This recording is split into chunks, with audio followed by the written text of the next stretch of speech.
What's up everyone, OJ here. Welcome back to another video. Today we've got some more Fire Emblem Three Houses goodness to go over, so let's go ahead and get right into it. So if you haven't seen my live reaction to the Fire Emblem Three Houses 10-minute Japanese overview trailer, make sure you check that out. I think they were genuine. We watched it right as it happened. I think it'd be pretty cool if you guys saw that if you haven't seen it yet. But we are going to be going over some of the content that was revealed in that live reaction. So let's first talk about the actual story content, some of the game stuff that we did see. No spoilers stuff. Some people were saying, is this trailer safe to watch, the 10-minute overview? Yeah, I think it's safe. I think the biggest thing that we saw in there was how Claude can now have like a Weaver and Rider class, but we already knew that all the different lords for the most part can be pretty much any class. We knew that this game was going to expand upon classes like we hadn't seen before, so that wasn't really anything too surprising when we did see that. But I do want to talk a little bit more about some of the other stuff and kind of expand upon what we saw in that overview trailer before we get into the expansion pass stuff, my sales predictions, and other things like that. So what I did see from that trailer is a game that has been greatly enhanced in scope and scale over what we saw with Fire Emblem Shadows of Valentia, Fire Emblem Fates, or Awakening. It seems like they took the base formula of how Fire Emblem progresses and they said, you know what, let's just go ahead and times this by 2 or by 3.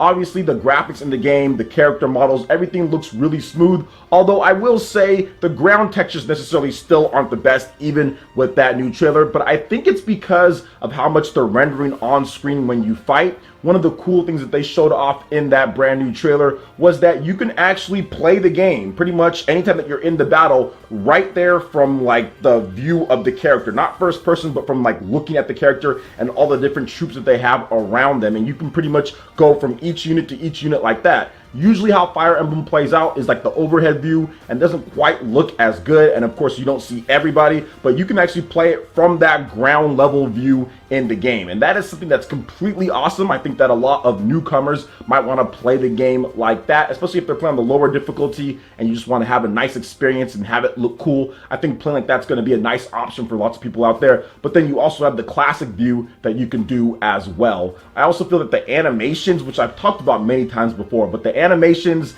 the slickness of it, the speed of the cursor when you're playing the game, it just all just gels and flows together. I'm actually really excited with this and the presentation enhancements that they've done to it. It's the most legitimate looking in terms of Fire Emblem game that we've seen ever, because Fire Emblem games, if you look at them, especially with Awakening and Fates and all that, those actually look worse than what we got on the Wii and the GameCube with Radiant Dawn and also Path of Radiance. So we actually went back when it comes to presentation and visual style, although the gameplay, which some people, you can agree or disagree, depends on how you feel about the gameplay. I thought the gameplay was really good and it took a big step up from what we've got. But I just feel that with the presentation, now we actually have that combined with the amazing gameplay of Fire Emblem. This is probably going to be the one that you're going to want to play if you're just looking to get into Fire Emblem. Just in general, this is probably the one. I did make a video talking about this, so if you haven't seen that video, please make sure you do so. Talk about why this should be the game that you start with if you're a beginner, along with some footage when I went to go play Fire Emblem Three Houses in Los Angeles recently. So let's go and let's get into some of this DLC stuff and my thoughts on it, some of the rumblings that's been going around, and what I think Fire Emblem Three Houses is going to do overall when it comes to sales. So this is coming officially from the Fire Emblem Three Houses page, and it says, expand your game with DLC.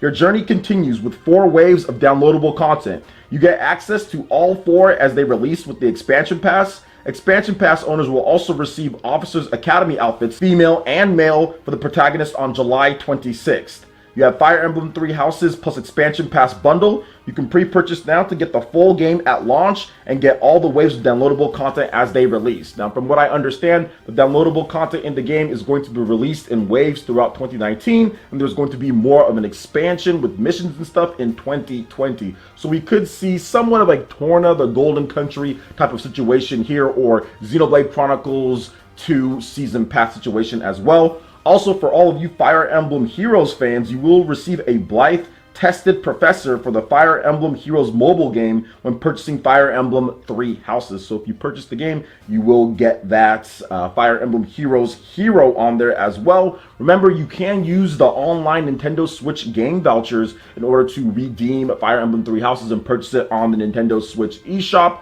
So that's pretty cool as well if you want to get the game digitally. So let's go ahead and let's talk a little bit more about this expansion pass and why I'm excited and what's going on with this. So if you look at it with the expansion pass, what they've done before in the past with this is probably the best priced and probably going to be the most leveled expansion stuff that they've done. If you look at Fire Emblem Awakening, Fire Emblem Fates, and Fire Emblem Shadows of Valentia, those games had so much DLC that were just costing like so much. Oh my gosh, for example, Fire Emblem Shadows of Valentia, the DLC in the game, the season pass, cost more than the game itself. The game was $40 and the DLC I think was $44. And then you also have the amiibo support in the game, which gave you extra content with the dungeons and things like that for Celica and also for Alm. So yeah, there was a lot of extra stuff that you had to purchase in order to get all the content. This time you're having one flat rate for it with the expansion pass, and it's only I think about $24 for it, because I think it's like $88 combined total for everything if you buy the game and also the expansion pass with it. So it's like $20-something for it, or whatever the case is. So that's not bad at all. That is not bad at all compared to what we've got before. I personally feel, because this has been coming up, and I know I talked about it on my live stream recently on Twitch TV /PlayerEssence, where you can catch all of our live streams. We were talking about this and what people were saying, that they were cutting content out from the main game. But if you look at it, it's rolling out throughout 2019, and there's going to be something even bigger in 2020. So I don't see how they're cutting content. At least there's no evidence or there's no proof at this point that they were cutting out stuff in order to hold it back. Now, from what I understand, I spoke with Chico from the Treehouse, and when she demoed Fire Emblem Three Houses, she made sure to let me know on a couple different occasions that this is a full, complete experience from start to finish when it comes to the story and when it comes to what you get, and it's not different perspectives of each of the stories. So if you look at it from like Fire Emblem Fates, for example, this is the example that she brought up, that was kind of from different perspectives, but kind of the same things went on. She said this is a unique story for each one after the time skip. So if you go through with the Black Eagles or the Golden Deer or the Blue Lions, it is a unique story and different things will happen. Now, perspective stuff might happen at the beginning based on what you pick, but once you do that time skip, it's going to be different for each one. So you really have to play through the game 3 times in order to get the complete story. And there's nothing here based on what Chico had to say and based on what I've seen that says that this is going to be incomplete, or you're going to have to purchase some other type of DLC. So I personally feel, based on my own experience and based on what Nintendo has said, that this is going to be a complete experience, and they have learned their lesson from Fire Emblem games and the type of DLC that they had on there. Now, don't get me wrong, if you purchase those games on the 3DS, you're still getting hundreds of hours of content, so you'll still get your money's worth, especially since those games were $39.99 back in the day when they first launched. And I feel that that's going to be the same thing with Fire Emblem Three Houses. When you purchase this game, you're going to get your money's worth. This is going to be a 100+ hour game if you want to explore, if you want to actually do all the side quests, if you want to do more with it, if you want to play through the game multiple times with the different houses and seeing more of the story and all the different cutscenes and everything like that. It is definitely going to be a long game that's going to give you more than your $60 value worth. I think the DLC is really just to kind of entertain the people who want the extra content, which is what I've talked about before, even with the previous Fire Emblem games, is that there's people that do want that extra content and they're rolling it out. It's not coming out day one, it's coming out later throughout 2019. So I don't necessarily have too much of an issue with that, and I honestly feel that they're not cutting out content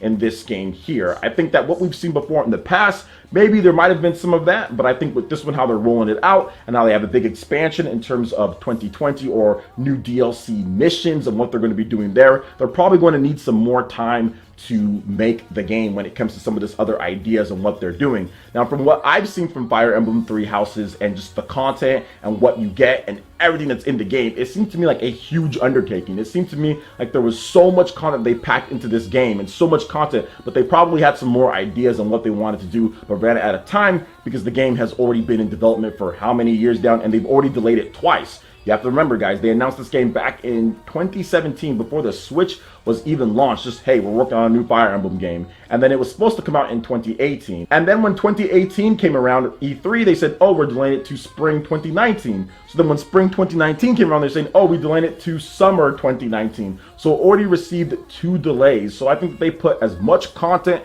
and as much stuff as they could put in there. Now, for those who are wondering, before I get into my whole sales prediction, what caused some of the delays, which I don't think I've talked about it on a regular video when it comes to Fire Emblem, I think it was because This is just speculation on my end, but I think it was because of what they wanted to do with the time skip and all the different stories and making sure that those were different and not just different perspectives, but actually different stuff happening and making that impactful for each story that you go through. So I think that's the reason why they ended up just saying, hey, we need some more time to polish out some of this stuff in there, and maybe ideas that don't make it in, or if we want to expand on what we're going to do, we can have that as DLC, because there is a lot of content in this game based on what I've played and what I've seen, all the coverage. It's looking to be quite epic. So I just don't feel that really anything was cut or they're trying to hold back on us, but that's just my own personal opinion on the matter. Now let's go ahead and move into the sales predictions, because I've talked about this before. If you remember, I think I did a video last year talk about how Fire Emblem is going to be shocking in terms of how it does, and people have asked me this question quite a bit, so I thought I'd answer it in a regular video for you guys. So I